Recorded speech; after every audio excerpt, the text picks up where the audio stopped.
Screen எடுத்து கொடுத்திருக்கக்கூடிய எண் 2. 2ற்குரிய போட்டியாளர் யார் என்று நம் நடுவரிடம் கேட்கலாம். ஸ்ரீராமையா அவர். மோ வி கயல்விழி, அரசு மகளிர் மேல்நிலைப்பள்ளி, பொதட்டூர்பேட்டை, திருவள்ளூர். கயல்விழி, நலமா இருக்கீங்களா? எந்த ஊர்லேருந்து வந்திருக்கீங்க? பொதட்டூர்பேட்டை. அப்படியா, மிக சிறப்பு. உங்களுக்கான தலைப்பு என்னன்னு கேட்போமா? கேட்கலாம். கயல்விழிக்கான தலைப்பு பண்பு பாராட்டும் உலகு. கயல்விழிக்காக ஒரு நல்ல கைத்தட்டல் கொடுத்துடலாம். மானம் காக்கும் நெசவாளிக்கும் உயிர் காக்கும் விவசாயிக்கும் எனது முதற்கண் வணக்கங்கள் மற்றும் அத்தனை நல்வில்லங்களுக்கும் எனது மறுவணக்கங்கள். எனக்கு கொடுக்கப்பட்டிருக்கும் தலைப்பு பண்பு பாராட்டும் உலகு.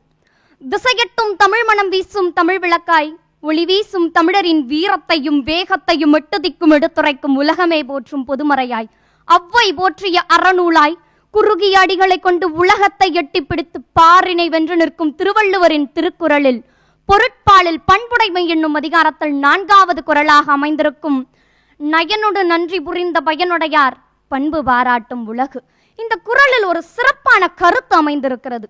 அதாவது அறத்தையும் நீதியையும் விரும்பி பிறருக்கு பயன்படுவோரின் பண்பை உலகத்தார் போற்றி பேசுவர். அறமும் நீதியும் ஒன்றோடு ஒன்று பின்னி பிணைந்தவை. நல்ல அறச் செயல்கள்தான் நீதியை நிலைநாட்ட உதவுகின்றன. எவன் ஒருவன் அறநெறியோடு வாழ்கிறானோ அவன் வாழ்வில் நீதி நிலைத்து நிற்கிறது. சமுதாயத்தில் அறமும் நீதியும் இணைந்து பேணப்படும் போதுதான் அது வாழத்தகுந்த சமுதாயமாக மாறுகிறது. குளிரால் நடுங்கிய மயிலுக்கு போர்வை கொடுத்தான் பேகன், முல்லைக்கு தேர் கொடுத்தான் பாரி.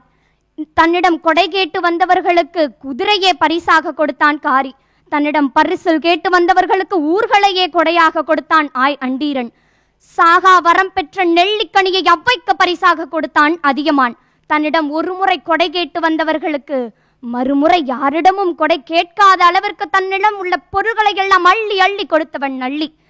கூத்தாடும் கலைஞர்களுக்கு நாடு கொடுத்தான் ஓரி. இப்படி கடையேழு வள்ளல்களை பற்றி நாம் இன்று பேசிக் கொண்டிருக்கிறோம் என்றால் அதற்கு காரணம் அவர்கள் செய்த அந்த அறச்செயல்கள் தான். அதே போன்று தன் நாட்டிற்காகவும் நாட்டு மக்களின் நீதிக்காகவும் போராடிய வீரமங்கை வேலுநாச்சியார், மருது சகோதரர்கள், மகாத்மா காந்தி, நேதாஜி சுபாஷ் சந்திர போஸ் போன்ற எண்ணற்றோரை பற்றியும் நாம் இன்று பேசிக்கொண்டுதான் இருக்கிறோம். சீத்தலை சாத்தனார் அவர்கள் தன் காப்பியமான மணிமேகலைகள் அறம் என்ற சொல்லுக்கு ஒரு சிறப்பான விளக்கம் கொடுத்திருப்பார். அதாவது அறம் எனப்படுவது யாதென கேட்பின் மறவாது இதுகேள் மண்ணுயிர்கெல்லாம் உண்டியும் உடையும் உறையுள் கண்டது இல்லதில் என்று. இந்த வரிகளுக்கு ஏற்ப மக்களுக்கு பசிப்பினி போக்க அணையா அடுப்பை ஏற்றி வைத்தவர் ராமலிங்க வள்ளலார் அவர்கள். வடரூரில் சத்திய ஞான சபையை தொடங்கி அனைவரின் பசியை போக்கினார். அவர் அன்று ஏற்றி வைத்த அணையா அடுப்பு இன்று வரை மக்களின் பசியை போக்கு கொண்டிருக்கிறது என்றால் அது அவருடைய அந்த அறப்பண்புதான். அவருடைய அந்த அறப்பண்பு பல நூற்றாண்டுகள் கடந்தும் போற்றப்பட்டு கொண்டுதான் இருக்கும். அதே போன்று குலக்கல்வி திட்டத்தை மறுத்து அனைவருக்கும் கல்வி, அதுவும் இலவச கல்வி திட்டத்தை கொண்டு வந்தவர் ஐயா காமராசர் அவர்கள். காமராசரை பற்றி பேசும்போது கக்கனை பற்றி பேசாமல் இருக்க முடியுமா?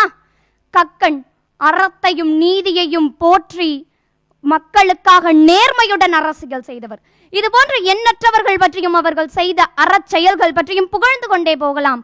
அன்று மட்டுமல்ல, இன்றும் மக்களுக்காக அறச்செயல்கள் செய்பவர்கள் பலர் உண்டு. உதாரணமாக எங்கள் ஊரில் கலாம் மாணவர்கள் விழிப்புணர்வு இயக்கம் என்று ஒன்று செயல்பட்டு வருகிறது.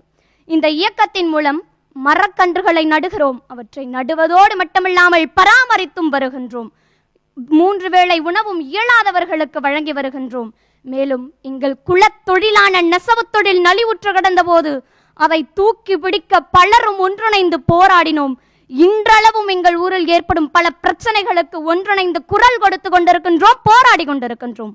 இதோடு மட்டும் நில்லாமல் உதவும் கரங்கள் 2022 என்ற அறக்கட்டளையின் மூலம் எங்கள் ஊரில் அரசு பள்ளியில் முன்னாள் பயின்ற மாணவர்கள் அனைவரும் ஒன்றிணைந்து எந்த ஒரு மாணவனும் மாணவியும் தன்னுடைய படிப்பை பொருளாதாரத்தை காரணம் காட்டி பாதிகள் நிறுத்திவிடக்கூடாது. ஏனென்றால் கல்வி ஒன்றுதான் அடிமட்டத்தில் இருக்கும் ஒருவனை கூட உச்சத்திற்கு கொண்டு செல்லும் என்ற நோக்கத்தோடு பல மாணவர்களை இன்று படிக்க வைத்துக் கொண்டிருக்கிறார்கள். தன் குடும்பம் என மிக வேகமாக ஓடிக்கொண்டிருக்கும் இன்றைய நவீன காலகட்டத்திலும் பிறர்க்காக நற்செயல்களை செய்யும் இவர்களுடைய பண்பும் செயலும் இந்த உலகத்தில் என்றென்றும் போற்றப்பட்டு கொண்டுதான் இருக்கும். உளியால் சதுக்கினாலும் வலியை தாங்குவோமே தவிர ஒரு நாளும் தமிழை விட்டு கொடுக்க மாட்டோம். என் கடைசி நிமிடமும் தமிழை மட்டுமே நேசிக்கும், என் கடைசி மூச்சும் தமிழை மட்டுமே சுவாசிக்கும் என்று கூறி விடைபெறுவது நெசவாளியின் மகள் மோவி கயல்விழி. நன்றி, வணக்கம்.